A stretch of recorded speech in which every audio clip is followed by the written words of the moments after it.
Hi there, friends, and welcome back to Strawberry Starlight Podfix.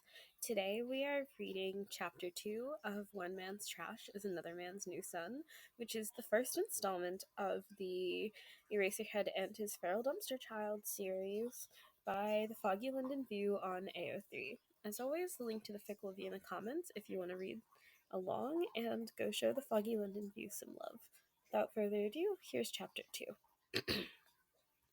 Izuku woke up slowly, much slower than usual despite the sun already shining into the room. He couldn't help it, though, not when he was so warm and on something so soft. Wait, soft? Warm? Since when has he ever... Oh... Izuku opened his eyes sleepily, finding himself still cocooned up in a big nest of fuzzy blankets on a big soft bed that had a bunch of fluffy pillows and everything. It was so nice, much nicer than in the trash, or in any alley, or any of those so-called homes he kept getting sent to, with their too small rooms and their too many kids. He doesn't like living with other kids, especially hates sharing a room with them. They can never seem to mind their own fucking business, or keep their hands off of his things. Oh shit, his things! Forcing himself to sit up was hard when he was so comfy, but he really needed to check on what was left in his pockets. He'd left his clothes in the bathroom and never got the chance to go back for them yesterday, since being so full and warm had made him all sleepy. He assumes everything is still there, and it's not like that weird hero guy or racer something would want to touch his clothes given the state they're in. After all, Izuku never spotted a washer while being carted around this apartment against his will yesterday. After a big yawn and a quick stretch, Izuku finally pushed off the warm blankets and put his legs over the side of the bed, landing even more softly on his feet than usual due to the very fuzzy socks Eraser had left him. He liked these socks. They had toe bean pattern on the bottom, made of traction material, so they were quiet but also didn't let you slip or slide on the hardwood floors. He'd probably be keeping these socks when he inevitably escapes after finding his things. The first thing he noticed in his search for his things were that his shoes were stacked neatly by the door inside of the room instead of being kept from him. They had clearly been thoroughly wiped down while he was asleep, as this was the first time in a while that he could actually tell his shoes were supposed to be red. Aside from getting a good cleaning, they also had new laces done up in the exact way the old frayed ones had been, but otherwise nothing had been done to them. There were no traps or trackers to be found, no matter how thoroughly Izuku inspected them. Nothing added or changed, just clean shoes with laces that don't look like they'd turn to dust if you'd actually tried to tie them. Odd. Usually when he's being kept places, they try and hide his shoes since he can't exactly leave without them. Izuku gathers them up anyway and looks for a good place to hide them for now so Eraser doesn't get any bright ideas. After stashing them in one of the drawers of the desk in the room, Izuku quickly notices that all his things that were originally in his pockets were sitting on top of that desk in plain sight. He checks all of it and finds nothing was missing or had been damaged or tampered with. It was just all here waiting for him instead of being held hostage. His clothes from the day before were also there, now clean and folded neatly but otherwise untampered with. A washer must be hidden in the apartment somewhere then, because there's no way anyone could get his clothes this clean by hand. If he's honest, he's surprised Eraser was even willing to touch his old clothes at all. Does Eraser not realize what Izuku's been rolling in? Even Izuku isn't sure what he's been sleeping in recently, and frankly, isn't sure he wants to find out. Either way, Izuku makes quick work of stashing all his things safely in that drawer with his shoes. He feels better knowing everything that is his is together and where he wants it to be, out of sight of others. He still doesn't get it, though. Why on earth is this hero guy just letting him have his things back like this?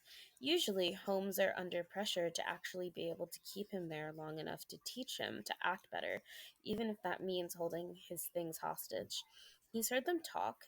They think he's flighty and that he has behavioral issues, that he's odd because of his time living on the streets. He knows that's not true, though. There's nothing wrong with him. He's always been like this, Unable to share a bedroom with other kids, overprotective of things that are his, how he gets all growly and bitey and agitated when his space, or his things are threatened. He isn't a problem. This is normal for their family. Daddy told him so when he and Mama were still alive. There was a knock on the door, and Izuku whipped around to glare at it. Hey kid, you up yet? It was Eraser, back to bother him. I'm opening the door, alright? Izuku backed up and moved away from the drawer he hid his things in, so not to give any hints as to where any of it was. He jumped back onto the bed to both watch the door and keep Eraser easily in his sights when he comes in. Oh good, you're awake, Eraser said when he saw Izuku on the bed, not actually making a move to step into the room. Did you see your things? I didn't do anything to them aside from clean them up a bit. Put them wherever suits you. I promise you I have no interest in taking them from you. Izuku continued to glare, adding a low growl into the mix for effect. Still aren't interested in talking then? Erasure shrugged nonchalantly, not seeming to care. Suit yourself. Come on, I'm making breakfast. Izuku gave him an incredulous look. Do you like chocolate chip waffles, kid? That's what I'm making right now. Eraser persisted, undaunted by Izuku's attitude. I'll even let you eat with your hands and put as much syrup and whipped cream as you want. Oh, Izuku does think he'd like chocolate chip waffles with whipped cream and syrup. That sounds really yummy, actually, and he doesn't exactly have any other plans for getting food yet. Plus, yesterday's food was pretty good, so it isn't like Eraser is a horrible cook or anything.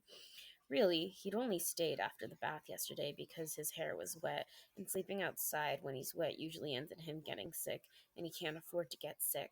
Still, eating a meal before leaving for good couldn't hurt. Food can be a bit hard to come by on the streets. Slowly, Izuku stood from the bed and took a few shuffling steps forward before stopping, never once taking his eyes off the hero. Eraser nodded at him and gave him a follow me hand gesture, walking out while simultaneously giving Izuku plenty room to follow at whatever distance he was comfortable with. Odd. People rarely let Izuku have space to himself like this, let alone allowing him to have control over how large that space is. What a weird dude. Izuku slinks after Eraser at a distance, all the way to the kitchen, where he sits back in the same chair he sat in the previous night, while Eraser gets to work scooping batter into a waffle maker. Izuku watches silently, actually starting to feel really hungry now that he was here. Eraser didn't try anything funny yesterday, and while Izuku hopes the pattern will continue, he's not betting on anything. He watched closely as Eraser put a bottle of syrup and a spray can of whipped cream on the table while the waffle cooked. He seemed unbothered by Izuku watching him so closely, and even went as far as to slide the notebook and pen over as well. You don't seem like a talking person, so I'm not going to make you, Eraser said as explanation. Instead, keep the notebook and use it if we need more than what hissing can get you. Izuku stared at him. Is he serious? Is he actually okay with Izuku sticking to hissing and growling for vocalizations? Everyone else hates that he does that and tries to make him stop. Now Eraser is just saying hissing is okay and is giving him communication options so he doesn't have to leave his comfort zone. Did Izuku enter the Twilight Zone or something? This can't be real. Well, either way, Eraser is never getting his notebook back. It's Izuku's now. Izuku likes notebooks. Oh, right. Eraser seemed to remember something about your whole living situation. Izuku bristled and hissed. He knew this was too weird to be anything but a trick. Calm down, kid. Let me finish before you pick a fight. Eraser dismissed while he made another waffle. After you fell asleep, I contacted the police. Izuku bared his teeth and growled, hopefully communicating how willing he was to bite his way to freedom if it came to that. He is not going back to those group homes, even if it means biting the shit out of every police officer in the prefecture. And I made sure to get custody of you. Wait, what? Okay, now Izuku was a little less pissed off, if only because he was a lot more confused. It's only temporary right now. Apparently, you've been missing for almost a year and are quite hard to keep in one place, so there are a lot of things that need to be looked into, Eraser said as if that made any more sense. Being a hero doesn't exempt me from your caseworker eventually sniffing around to make sure you're being well cared for. Well, Izuku's caseworker isn't a bad lady, so that's not much of a problem. She'd been trying very hard to find a foster home that could suit his needs and make him happy from the start, but that's easier said than done. Not only is he quirkless, but his needs aren't exactly easy to accommodate in the foster system. She said before she'd take him in herself, but she has kids already and doesn't have the space. Don't worry though, I'll be adopting you as soon as they let me, Eraser said. Izuku's incredulous look clearly stated his feelings on the matter. Why the fuck would Eraser want to adopt him? All he's done is hiss and act territorial and aggressive towards him. What? Eraser asked. You're basically just a weird feral cat. A cat? He's not a cat. Izuku pouted at that and grabbed the pen, scribbling something down in the notebook before showing it to Eraser. Eraser didn't try to take the notebook from him at all, instead reading it from a distance. So you're not a cat, you're a dragon. Izuku nodded, and then showed off his teeth again, making sure Eraser could see they were slightly sharper than a normal human should be. It's not enough to be a quirk, but dragon genes are very strong, so even without a quirk, he still inherited dragon traits from his daddy. Not just his behaviors and sharp teeth either, he's got above average bite strength too. Still, those are all common things for people directly related to dragon types to have. Really, it's actually quite common for secondary physical and behavioral traits to pass down family lines separate from the quirk gene. Izuku's family just happens to have a lot of dragon types, so the secondary dragon traits kept strengthening through his family line instead of fading from it. Okay then. Eraser seemed completely fine with this. Would you like more shelves or hiding places for your room? Dragons supposedly have hoards, so I imagine you'd like a nice place to keep your things. Doesn't matter to me. Your room, your den, your territory, so I'll do my best to stay out of it. Izuku was very confused. I can get you different furniture as you prefer as well. Money isn't an issue. Izuku slammed a palm down loudly to make him shut up. This was a lot, and he was still so confused, not to mention he never agreed to this or anything.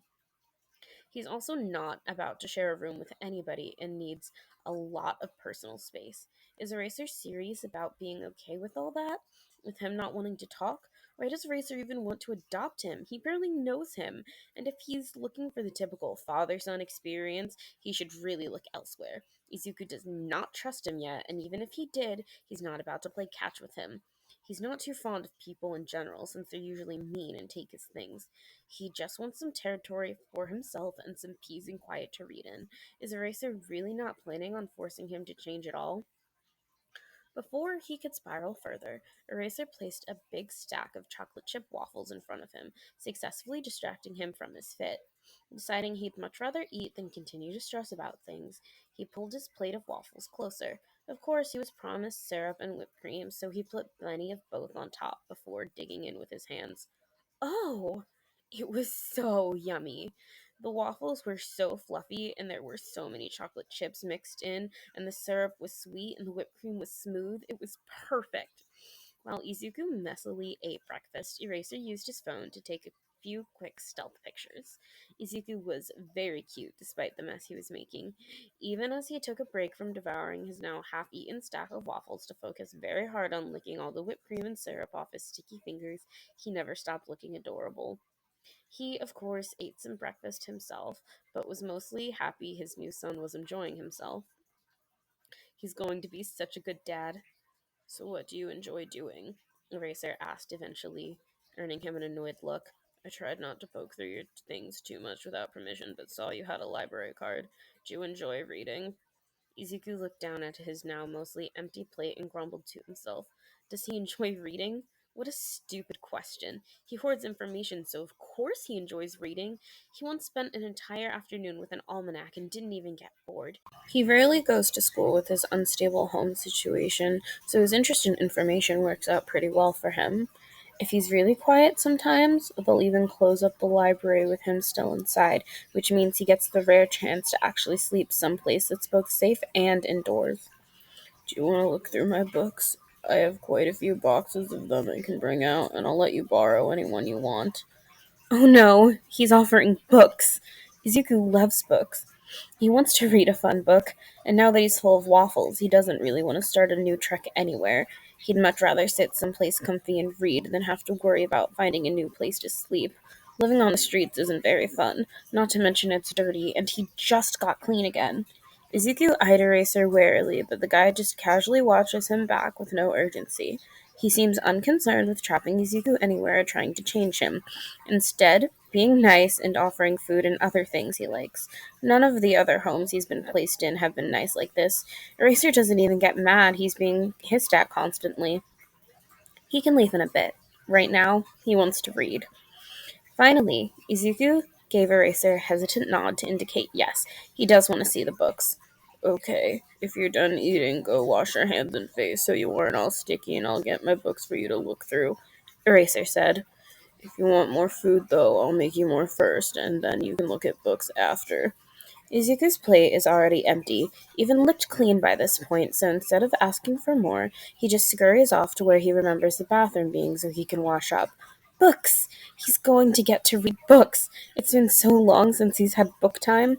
The library stopped letting him in when he got too dirty, and he's wanted to have a reading day so bad. He scrubbed his face and hands in the sink with the soap and water to make sure to get off all the stickiness, then dried himself off with a towel really good just to make sure. After, he quickly scurried back to the living room to find Eraser placing down one of several boxes, presumably containing books. I have more if you don't find anything you like, but we'll start with this. These should be about your demographic, Eraser said. Go on, take a look. If you find something you really like, maybe I'll even let you keep it once we pick out a bookcase for your room.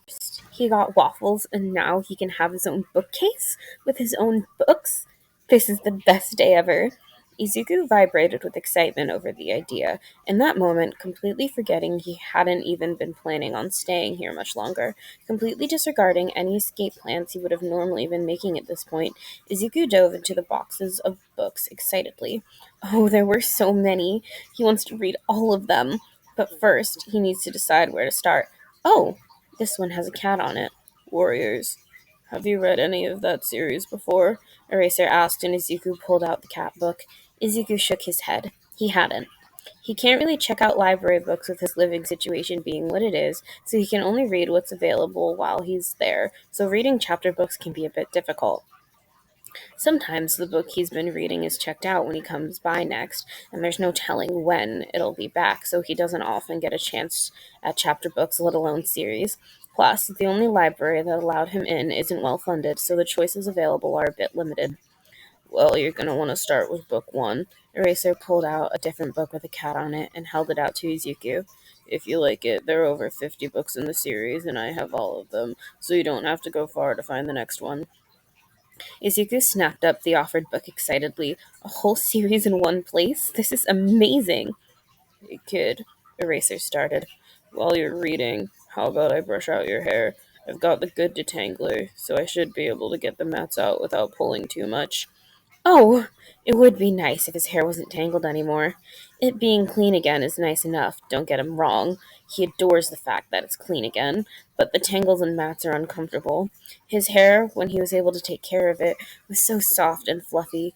He misses when his hair was healthy and fluffy like that, but it's so hard to take good care of his hair while living on his own. If Eraser thinks he can get the tangles out without hurting, then Izuku supposes he wouldn't mind at least letting him try. He better watch it, though. If he yanks, Izuku will bite.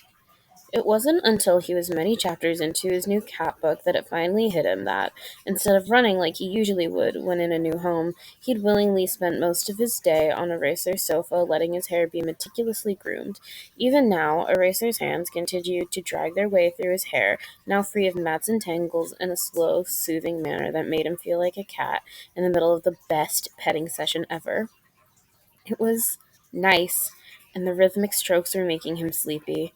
It's probably about nap time, right? He usually takes a midday nap to soak up some sun. Hey, bud. Eraser's gruff voice was softened to match the sleepy mood. You want to eat lunch first and then nap? Or nap first, then lunch? Your choice. He gets lunch too? But he'd already had a meal today. He's not used to getting more than one. Izuku pondered this sluggishly as he grumbled sleepily to himself. Oh, those hands in his hair are not helping him stay awake. You look ready to nod off, kiddo, Eraser noted. You want to go back to your bed? His bed?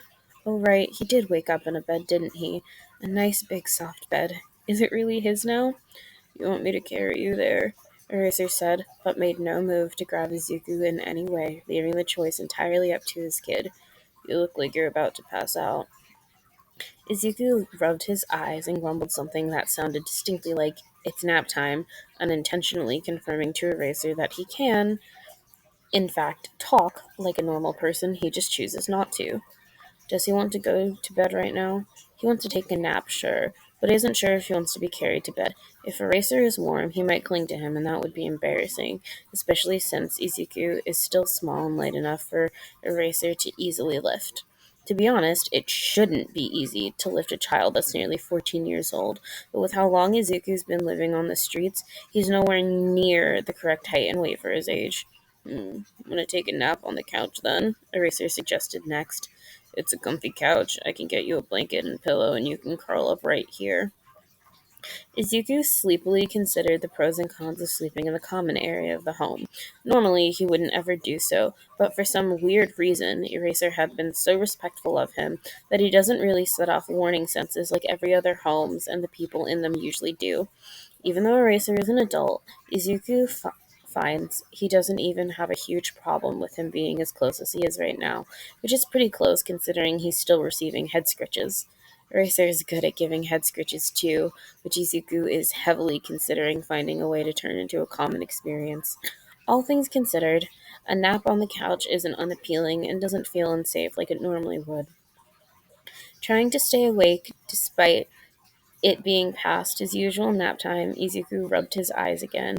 Living on the street and not being able to eat as much or as consistently should have has really zapped his ability to keep his energy up. Plus, feeling relaxed and safe like he does right now really isn't helping him keep what energy he does have left. Finally, Izuku gave in and nodded to give Eraser the go-ahead to start nap time. Despite agreeing to take a nap, Izuku still let out a whine when Eraser stopped providing head scritches. All he got in response was Eraser ruffling his hair before getting off the couch.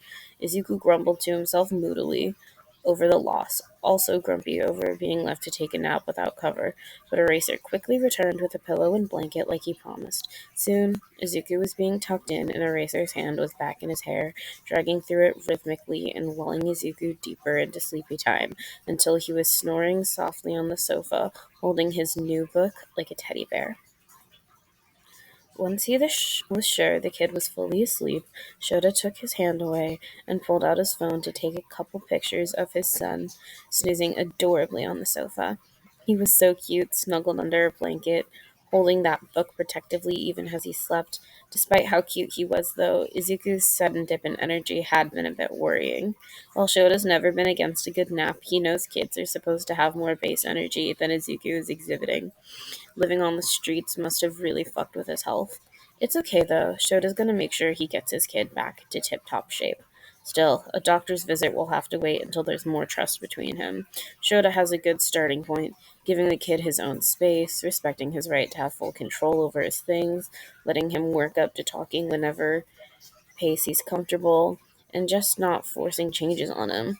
This is already a new and sudden living situation. It doesn't need to be made any more stressful by invading his space and forcing even more changes. Besides, reasoning with Izuku hasn't been too difficult so far. Just staying calm and talking to him about it without being pushy seems to work pretty well. Ha! And Sukuuchi made it sound like this would be hard. Shota's honestly got no idea what the hell kind of fucked up mess all those other homes were to make Izuku run away from them so quickly. After all, from his perspective, Izuku is fairly straightforward to understand and hardly difficult to accommodate. Much like a feral cat, Izuku needs plenty of personal space and a room to himself to act as his territory he can use to keep himself and his things safe. He's not used to people crowding him or forcing things on him will only make him hostile. Luckily, offering good food and enrichment activities, which in this case apparently means providing books to read, is an easy and efficient way to start getting Izuku comfortable with both Shota and the apartment that will be his forever home without breaking any boundaries. Other homes manage to fuck up something as simple as respecting Izuku and his space is beyond Shota. Like, even the whole hissing and growling thing is hardly a big deal. The kid will talk when he's ready, whenever that may be, and waiting for him to get to that point isn't even bothersome because the kid can write just fine and is more than willing to do so if he has something to say. Whether all those homes are criminally incompetent, or Shota is just exceptionally good at this whole being a dad thing. To get back on track, though, now that Izuku is safely asleep and can be left alone for a while, Shota really needs to work on getting the next few days off work. He has a son now, an adorable little creature that can't stay home by himself yet, and must focus on not only getting him settled, but also getting him everything he needs. Plus, right now, there's no way introducing more people into the equation went well, so a babysitter isn't viable, nor is taking Izuku to UA with him during the day. He'll work it out as he figures out what Izuku is comfortable with. For now, he'll start making calls. It wasn't too hard to get time off from hero work. A single call got him up to 2 weeks, as he rarely uses his vacation time, and having a kid suddenly being under his custody is a valid reason to request leave. He's sure they would have liked more notice, but since he mentioned he's using his emergency fostering license for this, no one complained about the short notice. There is no advance notice when it comes to emergencies. That being said, Shota now had paperwork to fill out over it. Next, he had to get time off from UA, and because he doesn't want to be stuck on the phone with Nezu, who can talk for ages about nothing, he decided to have this conversation through text. Or, well, more accurately, through the private messaging via the UA chat app. Erase me to life. I've taken in a little creature, so I'll be taking at least a week off to help him settle. Maybe 2 weeks if he's not ready for socialization by then. Rat Overlord. Did you find another stray? Erase me to life. He's a poor little meow meow. Rat Overlord. Shota, you know I cannot give you off. Every time you take in a new cat, you'd never come to work if I did. Erase me to life. Cat? Rat Overlord. Dot dot dot. Rat Overlord. Please tell me you did not bring a raccoon into your apartment. Does Shota really feel like explaining? No, not really. He'll send that picture of Izuku trying to lick syrup off his hands instead. That should clear everything up. Plus, it's a very cute picture with how Izuku is focusing on his task. Erase me to life. Sunandwaffles.jpg. Shota, that's an entire child. Erase me to life. I found him in the dumpster yesterday. Erase me to life. I'm keeping him. Rat Overlord. Oh, you mean keeping him temporarily, correct? Rat Overlord. I'm assuming this was an emergency fostering situation. Erase me to life. I used my emergency fostering license, yes, but it's not temporary. Erase me to life. I'm going to adopt him. Erase me to life. He's my son now. Rat Overlord. Oh dear. Shota, having said his piece, put his phone down, then, and went to grab his laptop. This was absolutely because he had paperwork to fill out, and totally not because he wanted to ignore that Nezu had just changed his account status to Hell is Frozen Over. Shota's got a kid now, and everyone is just gonna have to deal with that because he's going to be the best goddamn dad ever.